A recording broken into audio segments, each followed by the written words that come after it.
Alexandre Moranville-Ouellette. Il circule au travers de l'autoroute de l'information, sans dérapage ni accrochage. Nouveau sondage réalisé par la firme de sondage Léger qui se penche sur la santé des Québécois. Sur la santé actuelle, oui peut-être, mais sur la santé future surtout. À savoir, est-ce que vous allez vieillir en santé?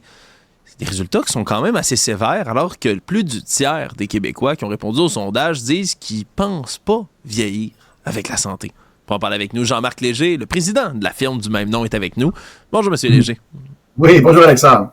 Ouais, c'est une interrogation spéciale à poser aux Québécois, mais avec des résultats qui sont encore plus étonnants. Si vous voulez mon avis, comment ça le tiers des Québécois pense qu'en vieillissant, ça va mal aller?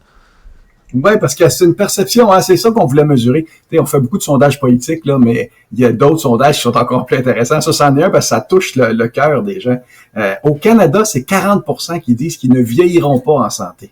C'est quand même élevé. Puis au Québec, c'est là où ça va le mieux. Fait que le tiers qu'on a parlé, c'est 36% en chiffre réel, là, des gens. Donc, des gens qui nous écoutent actuellement, il y a un peu plus que 1 sur 3 qui disent qu'il ne vieillira pas en santé. Ça, c'est le constat général, Alexandre. Mais quand tu fouilles les chiffres, tu vois la différence entre la perception et la réalité. Parce que ceux qui sont les plus sceptiques, c'est ceux qui sont dans la quarantaine, entre 45 et 54 ans, où là, tu es rendu à 1 sur 2 qui dit qu'il vieillira pas en santé. Puis ce qui est ironique, c'est que plus tu vieillis, moins tu as cette impression-là. Fait que quand t'es rendu à 55 ans, t'es 41%, puis quand t'es rendu à 65 ans, c'est 33%.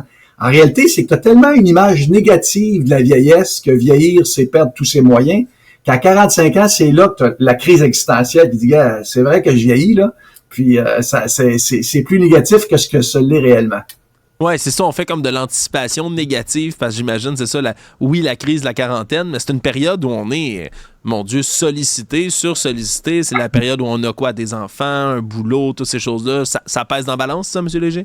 Oui, des boulots, le stress financier aussi, parce que tu as des dettes que tu as discuté à payer. Fait que oui, ça, tout ça a un impact dans la quarantaine. Puis surtout qu'il y a une étude en même temps aujourd'hui, Alexandre, qui sort de l'Université de Stanford, qui dit que c'est à 44 ans précisément, tu as des changements structuraux, des changements moléculaires. Ils ont fait l'étude, il y a des moments dans ta vie où ta santé change vraiment, à 44 ans et à 60 ans. Donc ça, c'est intéressant, mais ça corrobore un peu ça, le stress, mais aussi le fait que tu as des changements réels, là, ta santé, t'es pas aussi en forme. Alexandre, je tiens à le souligner, ce sondage-là a été fait pour le festival de santé et bien-être qui aura lieu dans l'Outaouais entre le 23 et 25 août. Okay. Dans ce cadre-là, qu'on a fait une série de questions sur la santé des gens pour, dans le fond, provoquer cette conversation-là, puis s'assurer que les gens fassent de la prévention, parce qu'on a d'autres questions sur la prévention. Le constat, c'est que c'est négatif, plus négatif qu'avant, mais la réalité, c'est que tu as des moyens pour t'en sortir. Oui, mais là, ça, c'est peut-être pas quelque chose que tout le monde a la même connaissance de base non plus, hein, M. Léger. Les moyens de prévention pour être en bonne santé, j'imagine qu'il y a quand même une différence entre ce qui est reconnu scientifiquement dans le milieu de la santé puis les connaissances de monsieur, madame, tout le monde. Est-ce qu'on a sondé ça aussi? Savoir c'est quoi, selon les meilleurs indicatifs de santé?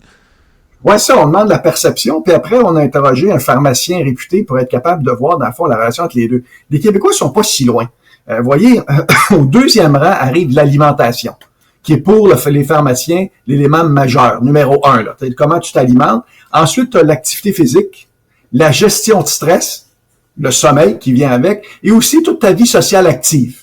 Ça, c'est les 5 éléments là qu'il faut que tu fasses ensemble. Alimentation, activité physique, gestion de ton stress, qualité du sommeil et vie sociale active. Mais, ce qu'en disait le pharmacien qui faisait l'entrevue, parce que c'est ça l'esprit du Festival Santé Bien-être, c'est que il y a un facteur qui est transversal à tout ça. Okay. C'est ton attitude, la personnalité que tu as. Ah ouais. Ça, c'est ce qui va te transporter. Si tu as une attitude positive, donc tu crois que tu peux changer les choses, puis tu abordes la vie d'une façon plus positive, tu vas faire plus d'activités, plus de social, tu vas faire attention à toi, mais ça a une incidence directe. Fait que oui, il y a des facteurs physiques, mais un facteur psychologique aussi. Ton état d'esprit est important dans la manière que tu vas vieillir. Là, ça veut-tu dire, M. Léger, que les animateurs de radio chialeux comme moi, puis les gens qui regardent des chiffres, des sondages comme vous, qui sont parfois inquiétants, qu'on va avoir une moins bonne attitude, on va être moins en santé, c'est ça que je comprends? Ben, ce qu'il faut, c'est regarder ça du bon côté. Le verre est à moitié plein ou à moitié vide, hein? Mais c'est thérapeutique faire de la radio, Alexandre. Ça te permet de sortir tout le méchant. Voilà. Ça, c'est excessivement bien dit. Hey, en vieillissant, vous l'avez dit tantôt, M. Léger, c'est un sentiment qui descend. Est-ce que c'est parce qu'on On est comme les deux, un pied dans la vieillesse, où on est en train de vieillir, puis on se rend compte que finalement, c'est pas si pire. Est-ce que c'est comme ça qu'on explique les chiffres? Moi, je pense qu'il y a aussi toutes les nouvelles négatives autour de nous. Hein, on vit dans un monde de perception où ça va aller mal, que la Terre va être détruite, que les terroristes s'en viennent, qu'il va y avoir des inondations toutes les semaines.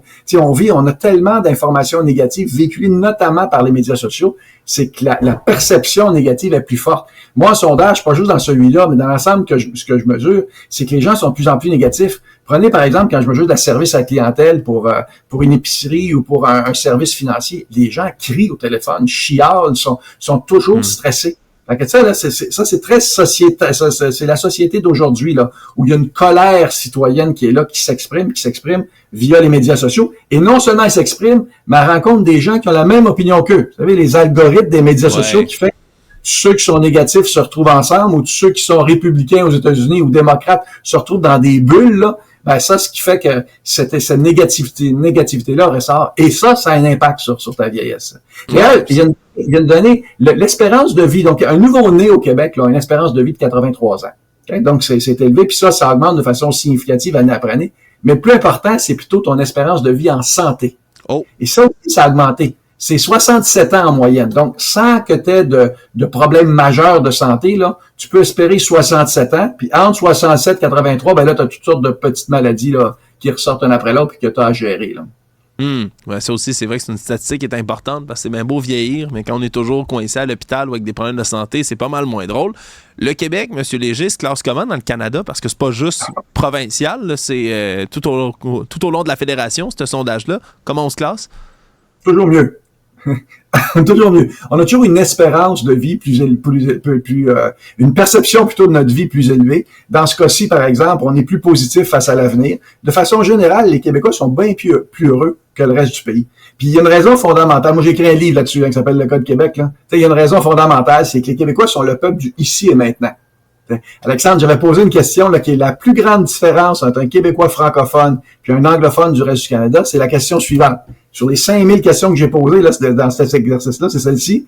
Est-ce qu'il est plus important pour toi de vivre l'instant présent ou de préparer l'avenir? 75% des Québécois disent l'instant présent. Wow. La majorité des anglophones disent préparer l'avenir. Nous, on vit vraiment l'instant présent. Et ça nous aide. C'est pour ça qu'on a une positivisme, puis on est plus heureux. On vit aujourd'hui et maintenant, on est moins préoccupé par l'avenir. Un anglophone, par exemple, a un enfant, sa première préoccupation, c'est à quelle université qu'il va aller.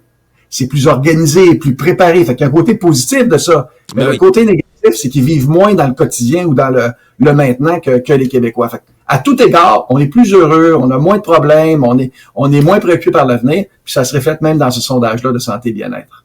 Je pensais pas que vous alliez m'insuffler une dose de patriotisme ce matin, M. Léger. Là. Vous me faites du bien d'être québécois ce matin. J'aime ça entendre des statistiques comme celle-là. Pourtant, vous voyez, j'allais me demander, est-ce qu'on a pris en compte, par exemple, l'état du système de santé ou le vieillissement de la population? Est-ce que ça venait-tu jouer dans les calculs, dans les statistiques? J'aurais eu l'impression que oui, en se disant, on a un mauvais système de santé, fait que les gens vont peut-être être inquiets de la manière dont ils vont être pris en charge en vieillissant.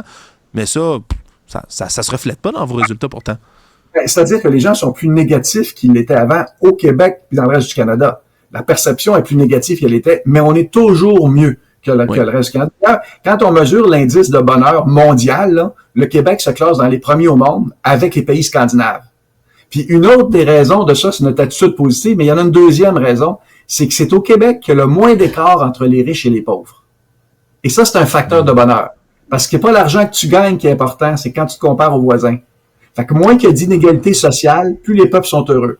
T'sais, on appelle ça dans notre jargon scientifique le coefficient de Gini, là. C'est un coefficient qui mesure, dans le fond, l'écart entre riches et pauvres. Mais au Québec, c'est là qu'il y a le moins d'écart. Peut-être parce qu'on a moins de riches, là. Il y a d'autres considérations derrière ça. Mais essentiellement, le bonheur québécois vient de ça. Oui, on est plus malheureux. Oui, c'est plus difficile. Oui, on est plus stressé qu'avant. Mais on est toujours dans les peuples les plus heureux au monde. Ben ça me fait du bien entendre ça. Puis ça me rend, moi, heureux ce matin, M. Léger. J'espère que vous aussi. Puis ça, c'est important aussi en soi. Jean-Marc Léger, vous êtes le président de la firme Léger.